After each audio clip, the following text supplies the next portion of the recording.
Good morning and welcome back to Saturday Morning Live. My name is Becki Taylor and I am in the studio this morning with, I'm just excited that I'm in the studio this morning. I'll introduce Miss Dr. K in just a moment here. But it's been a month already. How fast did that month go? We are in October. It's here in the Northwest. For those of you that are local, it's a rainy, beautiful fall day.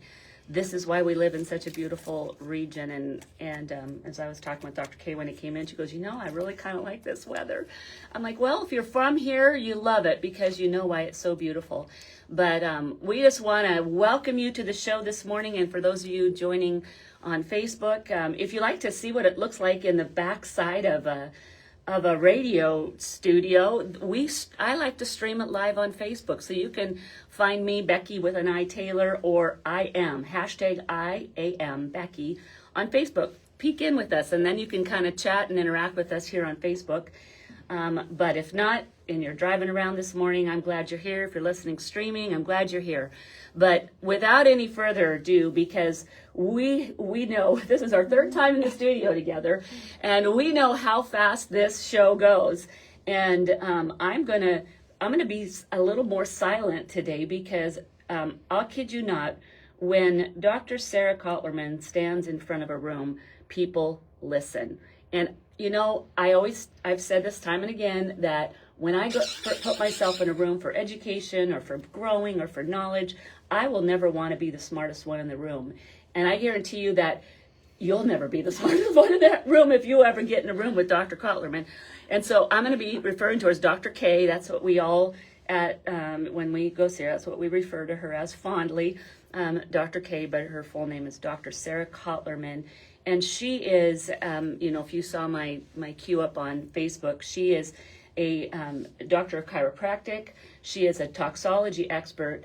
I would say you're like a naturopathic doctor as well, because she does bring you through a whole body experience. She also is the director of Averio Health Institute.com. Look it up. Promise you.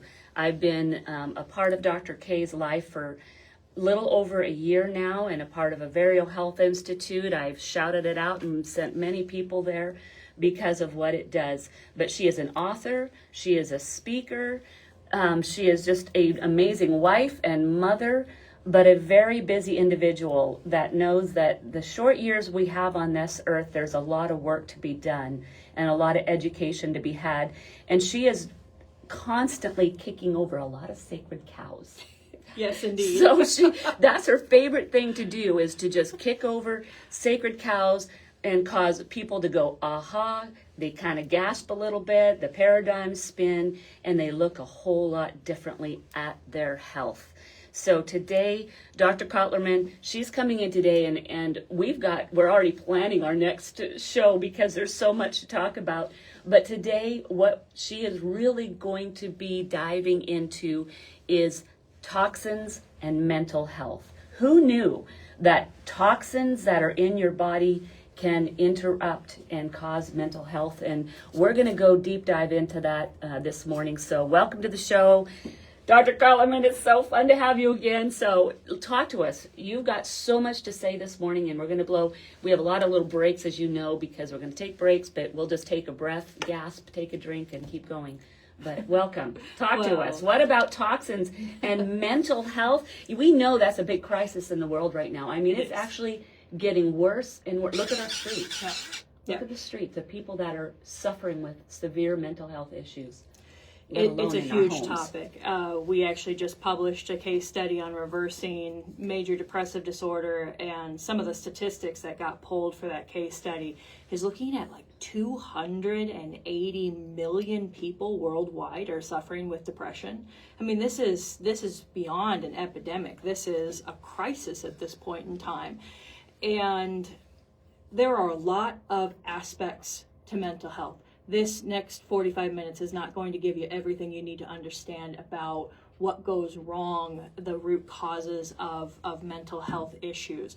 But I think we need to start with one of the most basic things, which is when people are struggling with mental health issues, there is something physically wrong as well. Okay, this is one of those sacred cows. The thought has been like, oh, well, when people have mental health issues, it's something out there in the cloud, right? Untouchable, untestable, something unlucky about them. And that is absolutely not what we see when we take these individuals and we run tests. And it's very clear we're not a mental health facility. We are not treating mental health. We treat damaged spines, we remove toxins, we fix nutritional deficiencies, and we watch outcomes from allowing the body to be able to work as designed. Okay, so these are things that we've looked at in the literature and we've watched happen to people. When we have people who walk through the door and they've got damaged spines and they also have a 20 or 30 or 40 year history of depression or something else along those lines, we find physical issues there. One of the physical issues that is not on most people's radars is the presence of stored toxins. And so this morning we're going to focus on one particular group of toxins called mycotoxins. Mycotoxins are mold toxins. So these are toxins that we either breathe in from being in an environment of mold. So these are, and we got to be really real here. Not every mold creates mycotoxins. There's about 5,000, a little more than 5,000 known mold species, and there's maybe 200 or 300 of them that are poisonous to humans. So this is not we're not starting a fear rampage on all mold. Some molds are perfectly fine, like blue cheese mold, perfectly fine and delicious. But there are some molds that when they get into the air, you breathe those spores in, they create these mycotoxins. Question. Yes. Mold, fungus. Is there any correlation to fungus versus mold? Absolutely. And that So fungi is the species, and a mold's a subset of a fungi. Okay. Yeah, so we're talking about the family and then down the tree root, the molds from there. So fungus can cause mycotoxin, is it? Absolutely. Okay. Yeah, but it's a very small percentage of fungi that are actually going to produce mycotoxins. Okay. Thank you for that. Now, the bigger issue with mycotoxins, especially in the United States, is going to be the food that we eat. Okay, so you can breathe mycotoxins in, but you can also consume them. And nobody is giving any thought right now to where we are consuming these mycotoxins. One of the biggest concerns for mycotoxins is something that's in everybody's pantry right now, which we're going to get into in just a couple of minutes. Okay, that's going to be, this is where you guys need to brace yourself because this is where they are hidden in our own homes. Yep. And we are literally ingesting and putting these things into our body and into our children. Yes. This is the thing, is that you see children in your practice all the time. Yep. And these children have high levels of toxicity. Unbelievable. So we'll make you cry when we actually start publishing these labs, what are in these damaged kids. Oh my goodness. So listen up. If you have, share this out, you guys, on Facebook too. And you can always listen to this again or send this out, even stored as a podcast. But you guys, listen up. It's about the children too. And we need, as parents, as grandparents, we need to start being watchful for what we're letting our children have. So this is a big topic we're about ready to go into. And I think right about now we're going to take a break. And when we come back, we're going to dive in. Turn that down so it doesn't buzz your ears. Okay, this is going to get good. All right, you guys. You can kind of see how serious this is. First of all, since I've got your undivided attention on Facebook, can you hear us well? We're kind of mic'd up. I want to make sure if we need to move our mics, or are you hearing us well? So, hi Christy, hi Lynn, hi Pam. My favorites, good morning Nelda.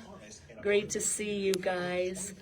So, yeah, this is something that you guys are going to want to share, because you're going to want to hear this again, and you're going to want to share it with others, because there's some good information coming. So I know this is delayed, but when you chime in here and let us know that you hear us, Dr. K has no problem projecting her voice, and I usually don't either. So, but we want it to be really well heard, okay? Anyway, we're glad you're here.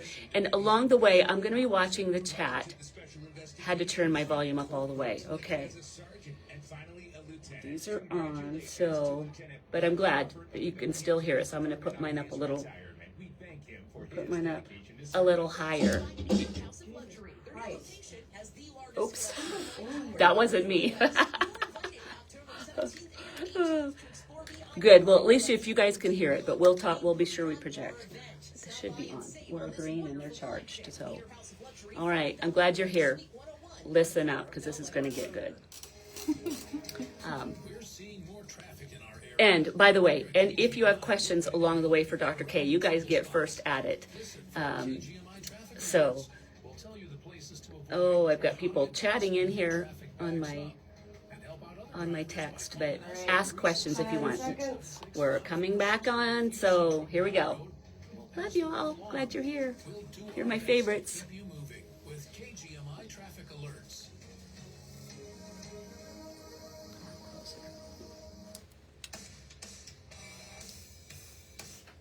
All right, we are back in the studio, and for those of you that are just hopping on this morning, I am in the studio with Dr. Sarah Kotlerman of Averio Health Institute. And, you know, she doesn't call her practice a chiropractic clinic, even though she is a doctor of chiropractic. And that could be a whole nother show. And we have talked about the importance of chiropractic care. I've had my mind successfully blown over the last year as I've sat not only under Dr. K's care, but hours and hours and hours of listening and watching training from Dr. Kotlerman. And she has several published studies now of case studies that's even another show we're going to talk about. But today we are having a conversation about toxicity and mental health and how these are put together, and we're specifically going into a food that is in your pantry that is causing a lot of toxic damage to your family. So take it away, Dr. K. We gotta hear more. So when we look at mycotoxins, this is one of those big groups of toxins. We're going to be specifically talking about a type of mycotoxin today, which is known as feminisins. And there are 3 types of feminisins that are particularly nasty. They are known as feminisins B1, feminisins B2, and feminisins B3.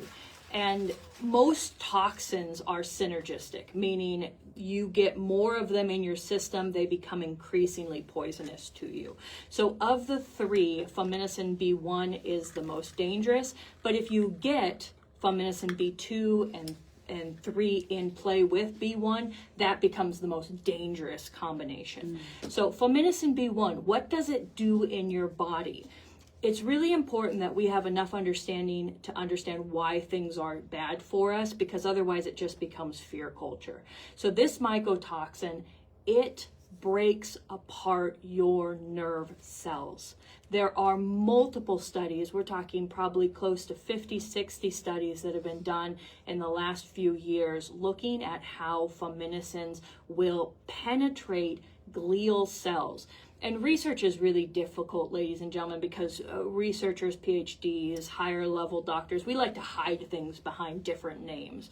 So where the general public would go, well, a nerve cell is a nerve cell, within research we often call these glial cells. So feminisins will penetrate the walls of glial cells and break them apart, literally causing nerve cell death. So there's a big correlation between mycotoxins, specifically feminisins, and neurodegenerative disease, but there is also a big correlation to mental illness.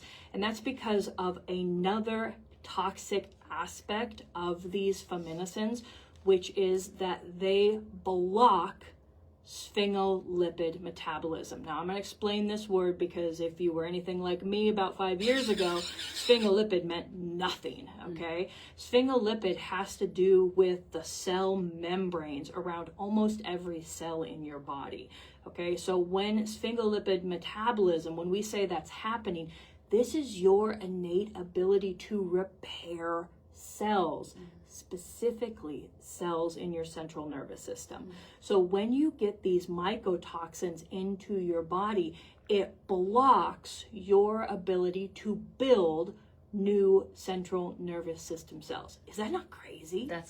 That's crazy. That's amazing. And scary. It is scary. I mean, it's scary that this is not something that's being regulated by our federal government. It's scary that you can't go into the grocery store and look at packaging and get things that are mycotoxin free. That's what's scary to me. You know, we will have a whole page of restrictions on cigarettes. My goodness, the last time I went to Home Depot, they required me to have an ID to buy a can of paint.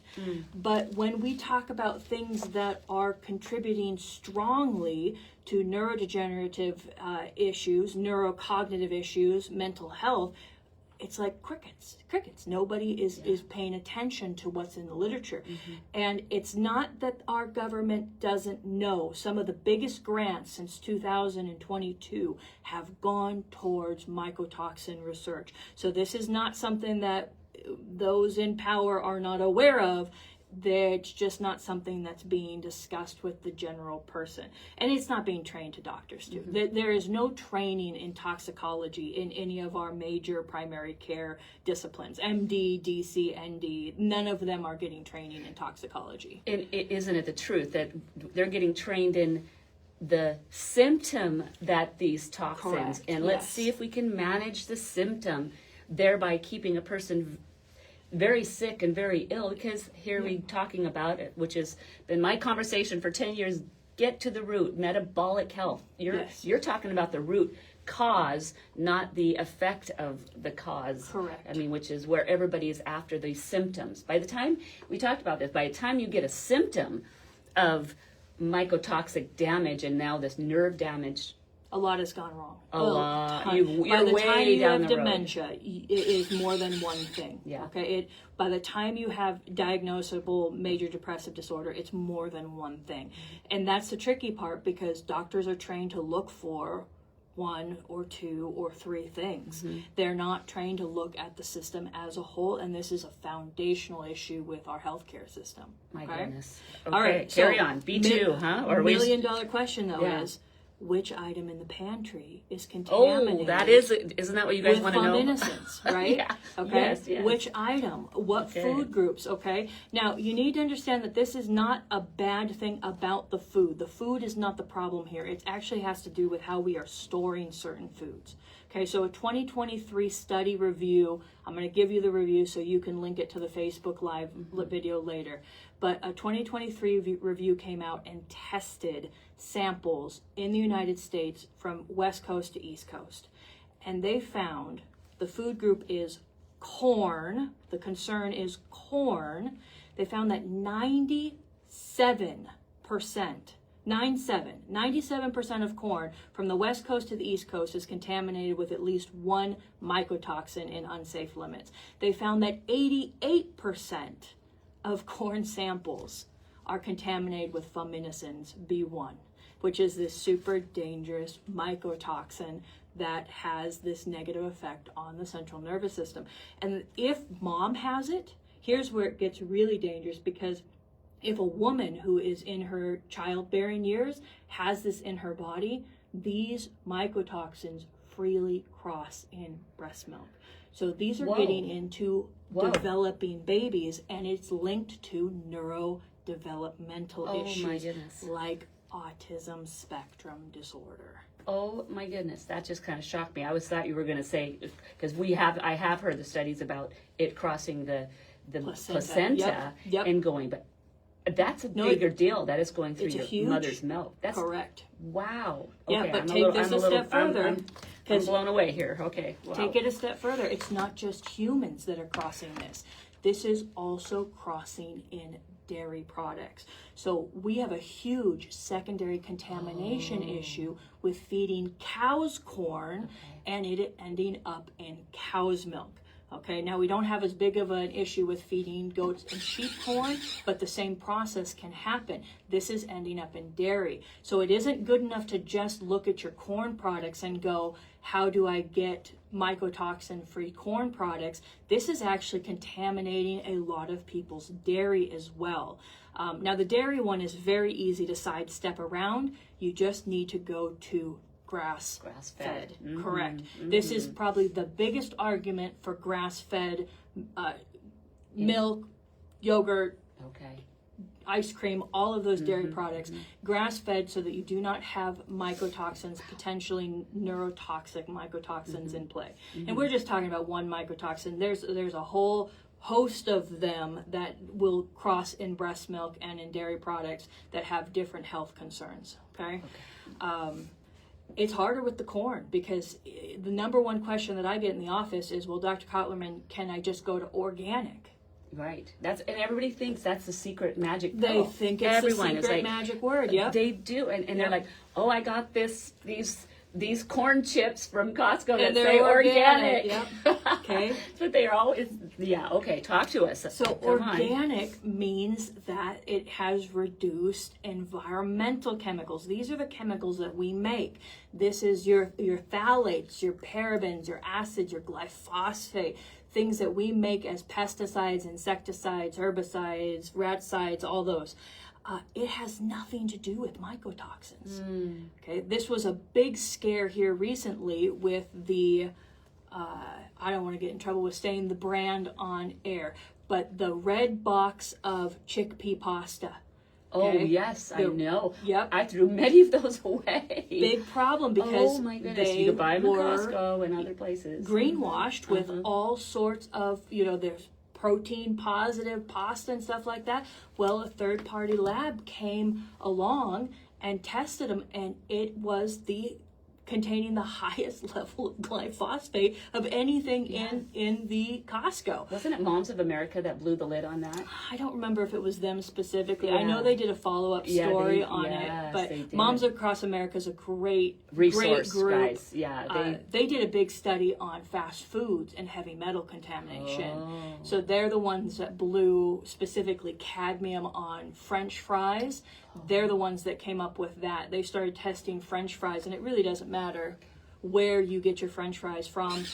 There's huge heavy metal contamination on French fries in this country. Wow. So moms, look up Moms Across America, to lots of good resources on this too. So, but we're talking corn. So when we come back from the break, we got about 30 more seconds here, but I want to ask, because people are going to say, well, what if I'm like boiling or all these foods that are processed? We need to talk about kitchen strategies. Don't they process? Yeah. Well, I'm thinking, people are thinking, well, I can eat that corn chip because it's been under high heat. It's been boiled. It's been taken care of, because don't all these things die when you cook them? That's always the thing. I'm just like, cook them on high enough heat or whatever, or because they've gone through processing, that it's going to eliminate. And we're at a hard close, so break. We'll talk about that a little bit more when we come back. Lynn, that's a good question. Is RFK aware of these toxins in corn? RFK is really smart. I would imagine he is. I would also imagine that he is probably pretty labored down with fighting the good fight.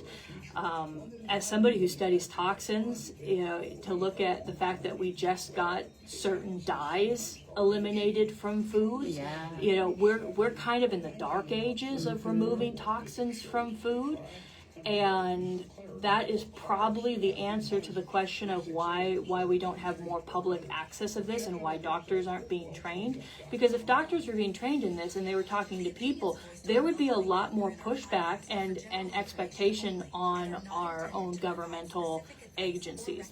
So I would imagine, I went to a fundraiser for RFK prior to him being appointed with our health secretary, and he mentioned atrazine in the fundraiser, and the silence was deafening. I could tell I was probably the only other person in the room who knew what atrazine was or had some understanding of like how that connected to human health. But atrazine is literally the largest pesticide that we use in the United States. We use 70 million pounds of atrazine, but this group of a few hundred people were like, atrazine? What do you mean atrazine? That we don't talk about this stuff. It's not part of our cultural understanding. And atrazine has been banned in the entire European Union since 2003. We are 30 years behind Europe in banning some of these pesticides. Wow. Does that answer your question, Lynn? Huh? Now, while we're on a little break, hi Carrie, great to see you here. How are you guys hearing us? I'm hoping my little microphones are working. I just turned up the volume on this. I have no idea if that makes any difference at all, but I just upped the volume on the phone. So, So Rode has an app. If you don't already have it on your phone, get the app because it will allow you to separately control the volume on your linear mics. Okay. Yep. I they do have the app, so I'll always have perfect. to And they play do with need it. to be updated. Like that's the one thing on Rode that I found. Like you have to keep it at the highest, their highest update. So just updated on. Okay, that's good. 'Cause Yep. These are brand new, and they probably very well could have an update. Yep, Very, that was. very well. I bought a different pair of Rode linear mics, and it didn't work, and it didn't work, and it didn't work until I updated them, and they worked fantastically. Okay, good to know. So you guys, share this to your walls, because there's some moms and a lot of people that need to hear a little bit more about this this morning. Oh, good. Thanks, Nun. Okay. Sounded good. Yeah, sounding good. Nani, she's my sister. She's my bestie. So, when I was doing these hair scans, the people, I thankfully didn't have resistance, but I'm thinking like a mycotoxin.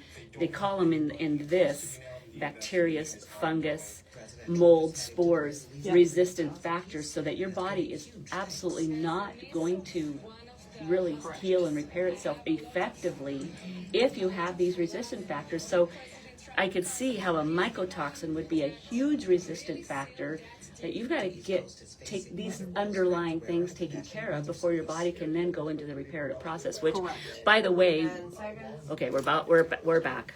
It's kind of fun. You guys get a little extra bonus here. A bonus information when we're on a break. You get to get more knowledge from Dr. K, so that's a lot of fun. Okay, we're back on in about a few seconds here. Okay, we are back in the studio. We are talking at a very fast pace. Right now we're talking about feminicin, which is hidden. Well, it's not hidden. It's out there. It's very loud. It's a mycotoxin that is found in the pantries of your home, and it's in corn. So we just kind of on corn. Yep. So and things that cow. Who eats corn? Cows. What about chickens? I mean, chickens. Correct. There is some transfer into the meat of chickens as well. Okay. So it's not as big. Okay. Within toxicology, when we talk about educating people, we try to focus on the areas where you would be getting enough exposure to cause biological harm. Okay. This is where the skeptics will come in and they will go, "Oh, Dr. Kotlerman, mold. Well, mold's been around as long as humans have been, right?" And it's like, absolutely it has. We have natural defenses to molds and mycotoxins. The problem comes when we start to lose the integrity of our bodies. These things start to get into our systems and they start to break us down.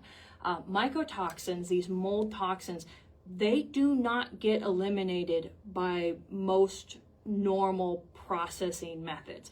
When we're taught about the safety of cooking food, that's a bacteria thing. That's a germ theory thing, right? So we can kill bacterium very easy with cooking food. You can't kill most mycotoxins until you take the temperatures up to 800 or 900 degrees Fahrenheit. Wow. So the processing of most food is not adequate to kill mycotoxins. Here's what is adequate: fermentation. This is a great conversation. This is a great conversation because we have to look back. We've only had refrigerators in public access for like 100 years, right? Before that, what did we do as a staple in the kitchen? We fermented.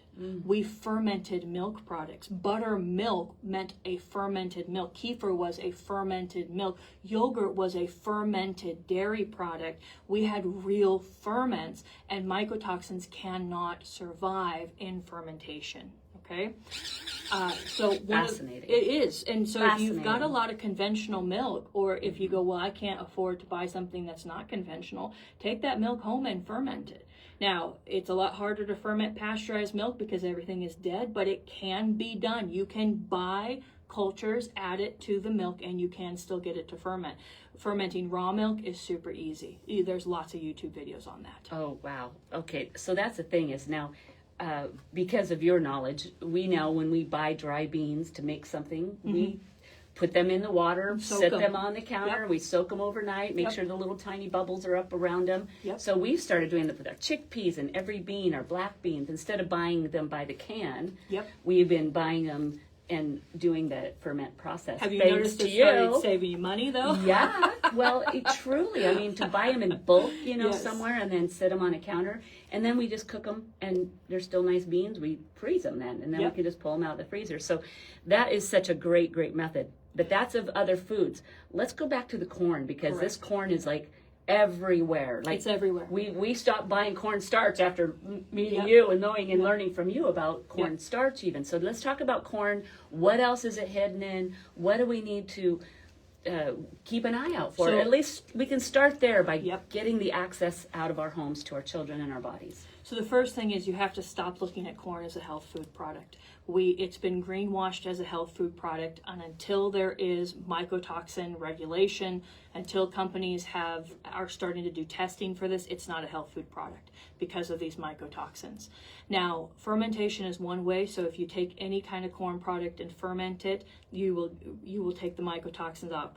The second way is you can buy dried corn and you can soak it overnight. Okay, soaking, and you can just like you were mentioning, you can do this on many different types of foods. You can do this on lentils, rice. Highly recommend soaking rice because it will remove the arsenic on rice as well. But soaking overnight will reduce your mycotoxin burden by about 65%, which is a noticeable amount. Okay, what makes the food much safer to consume. So you can take dried corn. Sometimes this is labeled as like a dried masa corn, and you can soak it overnight, get the mycotoxins off. The third way that you can eliminate mycotoxins off your food is by pressure cooking your food. So if you've got an Instapot sitting in your pantry, get it out. And if you're going to use something that is bean, corn, lentil, some of these high contamination risky things, then start pressure cooking it instead of slow cooking it on the stove, so that you are eliminating that mycotoxin burden. So this means that canned food is not going to have mycotoxins in it. Canned food, the contamination concern is BPA. Okay. Yes, and aluminum, right? Correct. If you scrape the inside too much. So most cans, you never want to buy a dented can. Okay, a dented can is going to have a greater contamination risk with the aluminum, okay, because that inner seal. But we're not being terribly clever with our canned foods. So the can is just aluminum, and it's not a safe aluminum. Then the inner lining is BPA or biphosphol. I just found that out, which is crazy to me. I it's literally just I did not know that. It was like. I kind of gasped when I actually watched a test of a guy running on it. I'm like, what?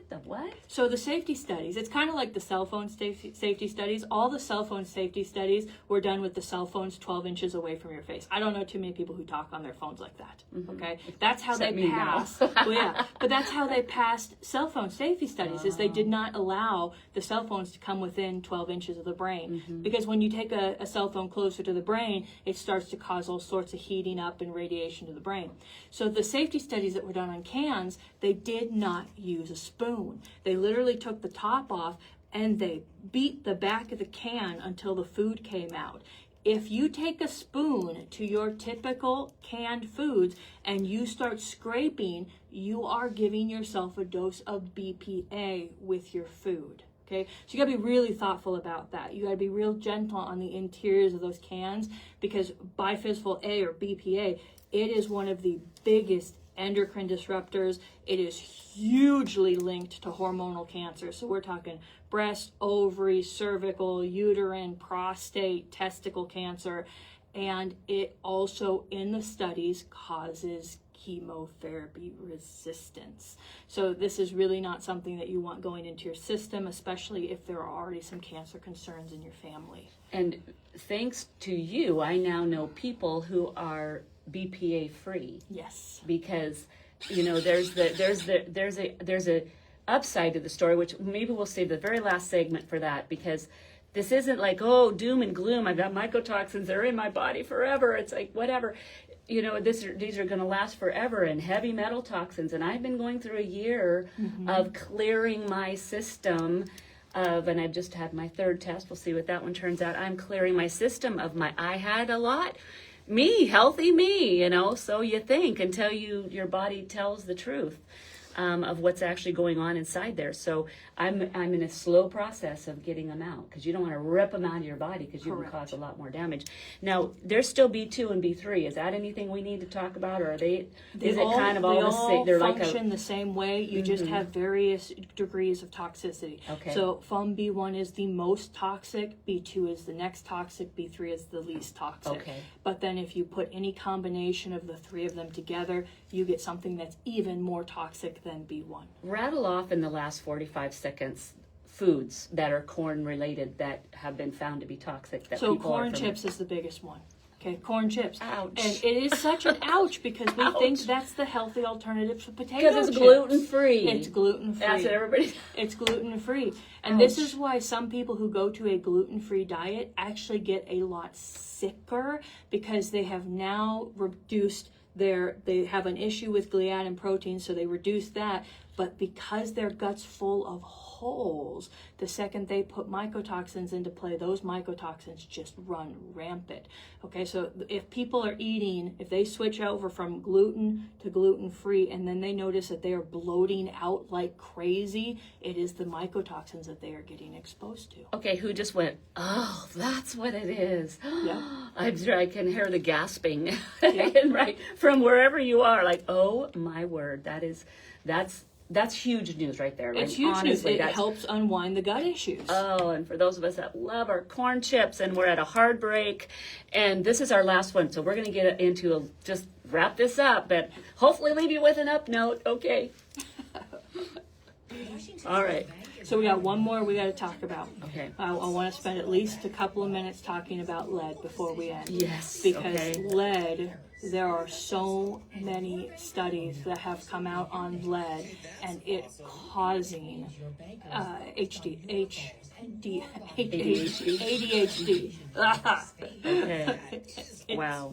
And that's going to be in adults and kids. Correct. Yeah. Okay, but we cannot end an hour on mental health and not talk about that piece. Okay. So, and they're finding it in kids' hair, in their blood, in their urine samples, and it's 1-to-1. The more lead, the more the autism spectrum disorders, the more the ADHD is coming into play. all right. And then we are hard close at what, 8:57. 8:57:50 is like, you'll hear music, so listen to that, and then it'll be a hard shut off. A little over 30 seconds on the music, so just kind of wrap it up. Okay. Oh, good question. Let's talk about that. What about popcorn? It's a big challenge. Popcorns. I have not yet found a brand that is mycotoxin free. So if people have health concerns, it's got to be something that comes off of their diet until they can get their gut healed up, get the mycotoxins out. Okay. Honestly, that was a great question, Pam. It's a great question. And we think about that as such a healthy food. We go, oh my goodness, it's popcorn, so healthy. Not if it's got mycotoxins on it. And this is a gap in the market. So you can actually find some chip companies that are certified mycotoxin free. Coffee is another big one that has a mold risk, but you can find lots of brands that are mycotoxin free. And I found one. Yep. But and we can talk about coffee real quickly as we go back on the air.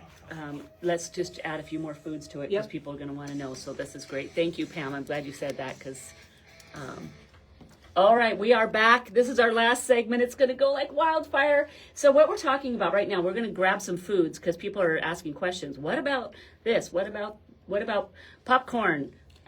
That's one. Fresh corn. Fresh corn is not going to be a problem. Use vinegar or 3% hydrogen peroxide to clean it. Any surface level mycotoxins will come off when you clean it. I highly recommend you soak your cold corn in water with vinegar or hydrogen peroxide to get the mycotoxin off.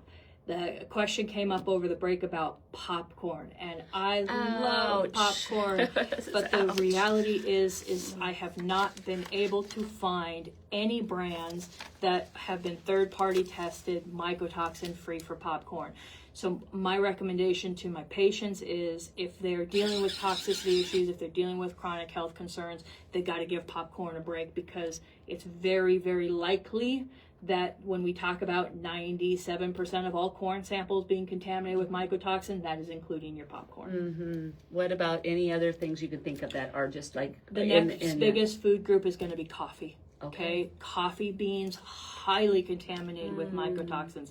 Now, luckily, we are such a coffee snob country that there's lots of brands that are being certified mycotoxin free. Because remember, ladies and gentlemen, this does not have to do with the food. The food's not bad. It is how we are improperly storing the food and allowing these molds to grow on the foods, and then we're still selling them to people. There is also an argument that with some of the genetic modification and the hybridization that we've done of some crops, we have created crops that are so weak that they are becoming susceptible to things in the environment that they would not have been before. So coffee is a big one. Here's how you get mycotoxin-free coffee. You either search out a brand that's already certified mycotoxin-free, like Life Boost is mycotoxin-free, or you get a brand that is roasted via infrared. So like Patriot Red is a coffee brand that they roast all of their beans with infrared technology that will make them mycotoxin free as well. But you need to be really thoughtful when you're going to coffee stands, because what you are getting in coffee stands is not the expensive boutique coffee. It is cheap beans, and you're getting dosed. You're getting dosed with molds and mycotoxins if you've got a coffee stand habit. Ouch. I know I bring the bad news this morning, but trust me. How many of you are groaning right now? Oh, my favorite coffee stand that I go to and get my favorite coffee. You know, they would go out of business, because it's a process too for these mycotoxin-free. Or they would switch to mycotoxin free. I mean, can you imagine what would happen in the Valley if one of these coffee stands actually did that? They went, we are going to commit to no BPA and no mycotoxins in our coffee and no plastics in our coffee, and we're going to use coffee machines that are plastic free. They would be the busiest one. They would. They'd be the busiest one, and because people would not be getting sick after their coffee. Yeah. They could get their caffeine jolt, but they wouldn't have the 2 p.m. bloat. They wouldn't have the day after constipation. They wouldn't have the brain fog, okay, because they wouldn't be getting these contaminations. We can have all of these foods safely, but we have a contamination issue in this country. It's a big contamination issue, and it's a big piece of our chronic illness problem. Wow, it is rather mind-blowing. But when I found mycotoxin-free coffee, it is more expensive. It is more expensive, absolutely. You know, there's something they have to go through. It's a lot cheaper than dealing with dementia, though. Oh, yeah. I think or mental illness. Are you worth it? Yeah. You know, my biggest complaint that people have, and I'm sure with you too in your practice, because what you do is high end. Your laser treatment, the way you treat people to heal up their cervical health, to communicate to their bodies so their bodies can have the position to heal itself. There's nothing inexpensive and cheap about it. Nope. But yet illness, why do we think illness? Why do we like it's too expensive to eat that way? It's too expensive to take these all natural whole food supplements that are helping strip my body and heal my body and get my cells healthy again so that they can be resistant against these. It's too expensive. It's the number one complaint. And then I look at people like, what is your health worth? Yeah. I mean, are you just going to be like short-sighted? It's extremely short-sighted because we don't see the cost that our illnesses will cause.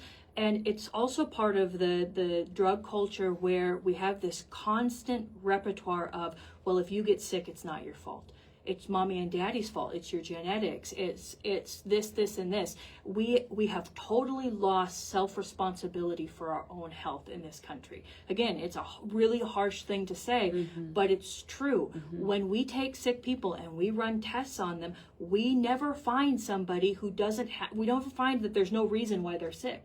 we always find what the reason is behind them being sick. And then it's like, okay, well, now that we know the reason behind you being sick, do you want to address it? And 99.9% of the time, once people see those test results, the answer is yes. Yeah. And they have a very clear vision of how to fix it.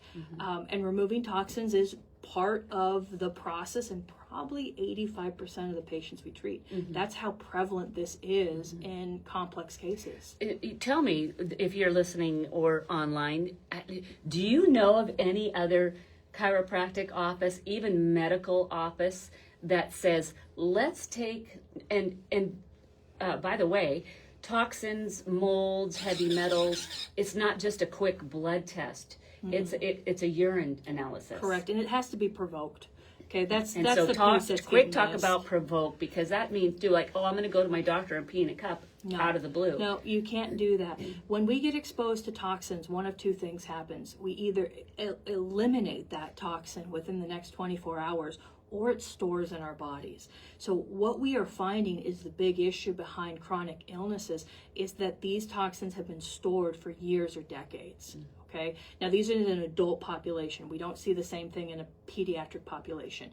In an adult population where they got to develop correctly and then got exposed to toxins, these toxins are storing. Okay. So provoke means that we do things clinically and chiropractically to your body to allow those toxins to present back in the bloodstream and then next day in your urine. So if it's being done accurately, you should be having something done to you clinically and then the next morning collecting the urine sample.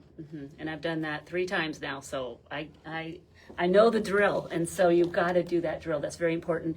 So as we're coming to the end of our show, you want to talk about lead. We gotta mention lead before we end today. Where is that coming from? How are we getting it, and what's it doing? Okay, so the big one on lead is in children, and there are many, many studies, which if you go to the Facebook Live, you can see the citations, okay? Many studies linking lead in children with ADHD, okay? Hyperactive disorders and autism. And they are finding lead in the kids' hair, in their blood, okay, and in their urine samples. Now, the scariest to me is when we are taking blood samples and we're seeing lead, because that means that those kids' bodies are either being dosed daily with lead, or their lead contamination is to a point that they can't store it in tissues. So it can't store around the heart or around the liver or anything. All their storage facilities are packed already, and so the lead is staying in the bloodstream. What is this from? Probably one of the highest contamination of lead is going to be our processed fast foods for kids. We used to, in fact, the drug culture has made a joke of it, going, well, we don't have to worry about lead anymore because we got rid of lead paint. No, it's in our food. It's contaminating our food. Baby formula, infant formula is contaminated with lead, which just shocks me and breaks my heart, because it's like, okay, the food that we are saying is okay for mothers to give to infants is contaminated with heavy metals that are linked, one-to-one linked to autism spectrum disorder and ADHD. And when I say one-to-one, it means that the greater the amount is in the system, the greater the neurodevelopmental issue. So these are one-to-one correlations. As they go up, so does the disease. As they go down, so does the disease. So other countries, like my daughter, I believe she was buying her formula from Australia or some out of country. Yep. She did not buy stuff that you buy here. Even the healthiest stuff you can buy here in the United States, she would get it from, I think it was Australia or somebody off. Which makes a lot of sense. I actually think New Zealand has some of the best New Zealand baby formulas. Okay. They also have some of the highest regulations for dairy processing. So if you had an option to go to the store and buy cheese from different countries, I would not buy cheese from the United States. But if you're going to buy cheese from other countries, you could go and look at New Zealand would have some of the highest regulations on that. So where else is it hiding? Do we have any others like of lead? What's that specifically that you could think of? Is that mostly it? It's just the fast food. The challenge is I would highly encourage you to go to the internet and go, Okay. where is lead hiding in Okay. processed foods? And you'll actually get lists and lists of brands. There's also some really great apps that you can scan packages with nowadays, and you will actually see the third-party testing showing up. These will show you lead, they'll show you BPA, they'll show you mycotoxins in foods. So get an app like that on your phone. You need to be concerned with anything in packaging. Okay, this is not a fresh fruits and vegetables issue. This is a packaged processed foods because there are no restrictions. It's funny because we'll get recalls on lettuce because of Ebola, but we are not getting recalls because of lead poisoning. We're not getting recalls because of mycotoxin poisoning. We are not paying attention to the things that lead to chronic illness, just to those that lead to short-term bacterial illness. And let alone that cup of coffee we get that's full of mycotoxins, and then in the cup, in the lining, that paper cup that you think is safe because it's not plastic is lined with BPAs. Yep. Oh, last one on lead. Okay. Cheap turmeric supplements. Lead chromate turns things yellow. So be very, very, very, very careful with any kind of cheap turmeric supplements, anything from Costco, do not put in your body, and any clear plastic bags of turmeric. If they're bright orangey yellow, it has lead chromate in it. Wow. So there you have it, people. This has been absolutely fascinating. And I'm gonna cue this up because the next time Dr. K joins me in the studio, we're gonna talk about something that has will blow your mind. It's blown her mind so much she wrote a book about it, and that's dental health and what is going on with our dental health these days and how that is dramatically hard. Bye. God bless you. See you next time. Okay. Thank you. I didn't hear the music because I didn't have it in my ear. Yeah, it wasn't your fault. I didn't have it in my ear. So, okay, guys, that was great, huh? All right. So we are going. Yeah, that was a heartbreak. Woo, okay. We're going to put the links here in Facebook of what she was talking about today, and also maybe Bob, if you want to type in, yes, thanks for all the hearts and thumbs up, type in AverioHealthInstitute.com so people can find Dr. K, look at her website and get some more information about that too. But love y'all. God bless y'all. See you next time.